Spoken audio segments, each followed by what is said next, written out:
নমস্কার বন্ধুরা, কেমন আছো সবাই? তো আমি তো ভালো আছি, আমরাও সবাই ভালো আছি, আমার বাড়িরও সবাই ভালো আছে। তো আজকে আমি তোমাদের সাথে একটা স্পেশাল রান্না শেয়ার করব। সেটা হচ্ছে পনির আলু দিয়ে আলু পনিরের একটা অসাধারণ স্বাদের রেসিপি, ডালনা আলু আলু পনিরের ডালনা। তো তোমরা দেখতে থাকো রান্নাটা আমি কেমনভাবে করি। তো রান্নাটা ভীষণ সুন্দর এবং খুব সহজ পদ্ধতিতে আমি করে দেখাবো। তো প্রথমে আমার পনির ছিল 200 গ্রাম। তো পনিরটাকে আমি চৌকো চৌকো করে কেটে নিয়েছি, আর আলুটাকেও আমি একটু ডুমো ডুমো করে কেটে নিয়েছি। আর এই যে আমি একটা ছোটো মাঝারি সাইজে বাটিতে কিছুটা পরিমাণ জল হালকা গরম করে ওতে আমি একটু লবণ দিয়ে দিয়েছি। দিয়ে আমি পনিরগুলোকে ভেজে ওর মধ্যে দিয়ে দেবো। তো পনিরটা ভাজার জন্য প্রথমে আমি কড়াইতে সর্ষের তেল দিয়েছি, তোমরা চাইলে সাদা তেলে করতে পারো, আমি সর্ষের তেল একটু পছন্দ করি তাই দিয়েছি। তো এই যে সর্ষের তেলের মধ্যে 1 চামচ হলুদ গুঁড়ো, 1 চামচ লঙ্কার গুঁড়ো আর একটু লবণ দিলাম। দিয়ে আমি পনিরটাকে বেশ ভালো করে ব্রাউন কালার করে ভেজে নেব। পনির কিন্তু খুব বেশি ভাজতে নেই, তাহলে পনিরটা একটু চামড়ার মতো হয়ে যায়। পনিরটা একটু মিডিয়াম করেই ভাজতে হয়। তো পনিরটাকে বেশ সুন্দর করে ভেজে নিয়ে, আর এই যে হলুদ আর এই যে হলুদ আর লঙ্কার গুঁড়োটা তেলের মধ্যে দিলে, আর এই যে লবণটা দিলাম, এটার জন্য পনিরের কালারটা খুব সুন্দর হবে। আর পনিরের ভিতরে বেশ লঙ্কার গুঁড়ো আর হলুদ গুঁড়োটা বেশ ভিতরের মধ্যেও, পনিরের ভিতরেও ঢুকে যাবে, খুব সুন্দর একটা কালার হবে দেখতে। তো আমি এবার এইটাকে ভেজে নিয়ে এবার আমি পাশেই যে হালকা গরম জল করতে দিয়েছি, জলের মধ্যে একটুখানি লবণ দিয়ে দিয়েছি, সেই তার মধ্যে আমি পনিরগুলোকে ভেজে ভেজে আমি ওর মধ্যে দিয়ে দিলাম। তো বন্ধুরা, এটা একটা নিরামিষ রান্না। তো রান্নাটা খুবই ভালো হয়েছে এবং খেতে ভীষণ সুস্বাদু হয়। যে কোনো নিরামিষ দিনে তোমরা এটা করতে পারো। আর এই রান্নাটা ফ্রাইড রাইস, পোলাও এর সাথে তো দারুণ যায়। পোলাও আর ফ্রাইড রাইসের সাথে খুব দারুণ খেতে লাগে রান্নাটা। তো আমি আজকে সাদা ভাতের সাথেই খেয়েছি। আজকে রবিবার, সব বাড়িতেই মাংস হয়, আমার বাড়িতেও হয়, কিন্তু আজকে যেহেতু আমার বাড়িতে একটা পুজো ছিল, দশহারা পুজো ছিল, তো সেই জন্য আমার আজকে নিরামিষ রান্না। আজকে আমি চিকেন করিনি, চিকেন মাটন করি রবিবার করে, সেটা করিনি।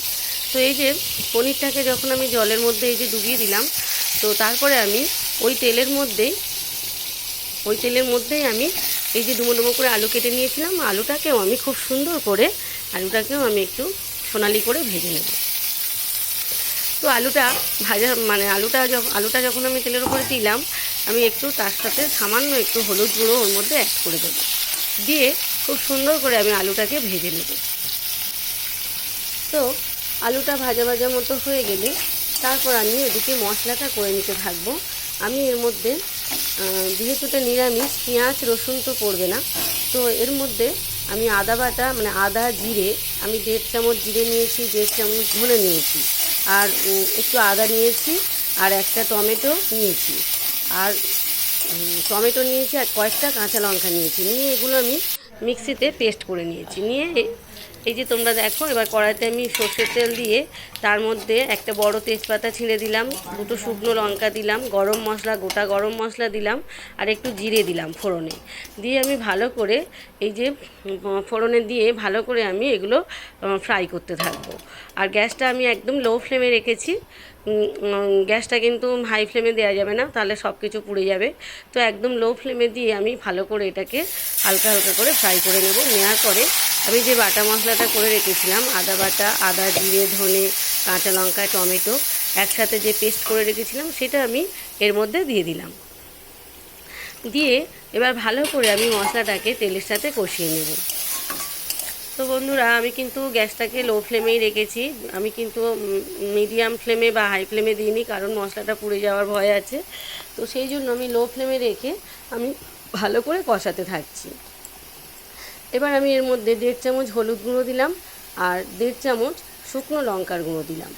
তোমরা চাইলে এর মধ্যে একটু কাশ্মীরি লঙ্কার গুঁড়ো দিতে পারো, কিন্তু আমি কাশ্মীরি লঙ্কার গুঁড়োটা ঘরোয়া রান্নাতে দিই না, আর কারণ আমার হাজব্যান্ড ওটা পছন্দ করে না। কাশ্মীরি লঙ্কার গুঁড়োটা দিলে ভীষণ সুন্দর একটা কালার হয়, কিন্তু আমি ওটা দিই না। আমি যখন অকেশান থাকে তখন দিই, কিন্তু আমি সাধারণ রান্নাতে, বাড়িতে কোনো রান্নাতে দিই না। তো এই যে পনিরটাকে আমি এর তেলের মধ্যে দিয়ে দিলাম, এই যে মশলার মধ্যে পনিরটাকে দিয়ে দিলাম, ভালো করে এবার পনিরটাকে আমি ভেজে নিলাম। এবার তার মধ্যে আমি আলুটাকেও অ্যাড করে দিলাম। আলুটা তো আগে থাকতেই ভাজা ছিল, আলুটাকে হলুদ দিয়ে আমি আগেই ভেজে রেখেছিলাম। সেই আলুটা আমি এর মধ্যে অ্যাড করে দিলাম, দিয়ে পনির আর আলুটাকে আমি খুব ভালো করে কষিয়ে নেব তেলের মধ্যে। ওই যে মশলা তেলের মধ্যে পনির আলুটাকে আমি বেশ 5 মিনিট মতো গ্যাসটাকে মিডিয়াম ফ্লেমে রেখে আমি কষিয়ে নেব। গ্যাসটাকে মিডিয়াম ফ্লেমে দিয়ে খুব সুন্দর করে আমি এই যে পনির আর আলুটাকে আমি কষিয়ে নেব। তো বন্ধুরা, এবার আমি এর মধ্যে একটু চিনি অ্যাড করে দেবো, কারণ নিরামিষ রান্না একটু মিষ্টি মিষ্টি হলে খেতে খুব ভালো হয়। তো আমি একটু নিরামিষ রান্নাতে একটু চিনি অ্যাড করি। তো এই যে চিনিটাকে দিয়ে আরও একটু কিছুক্ষণ ধরে আমি এটাকে কষিয়ে নেব। আর এই রান্নাটাতে আমি এমনি কোনো জল ইউজ করব না, আমি পুরো রান্নাটা মানে দুধ দিয়েই করব। তো তোমরা চাইলে এমনি গরুর দুধ ব্যবহার করতে পারো। তো আমি একটু আমুল দুধ ব্যবহার করেছি, গুঁড়ো দুধ।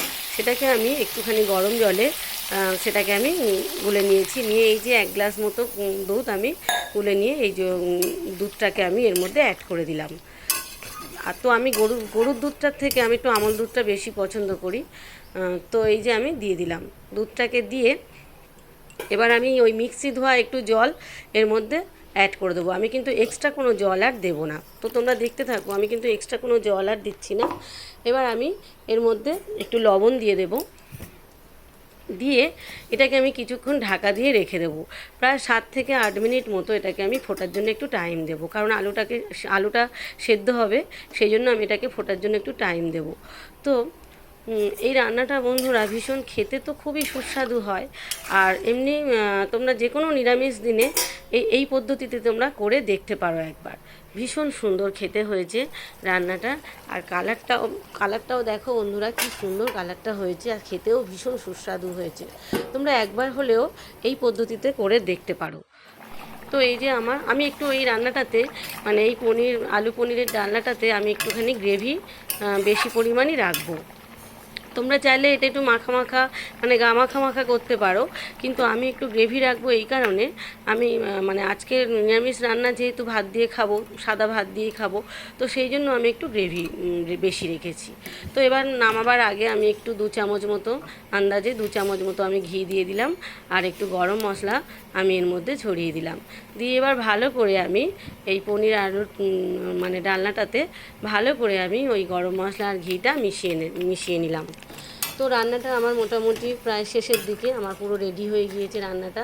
তো তোমরা দেখতে থাকো, এই যে রান্নাটা আমার মোটামুটি প্রায় রেডি। তো এবার আমি নামিয়ে নেব। মোটামুটি রান্না আমার মোটামুটি রেডি হয়ে গিয়েছে, এবার আমি রান্নাটা নামিয়ে নেবো। তো দেখো এরকম হয়েছে রান্নাটা আমার।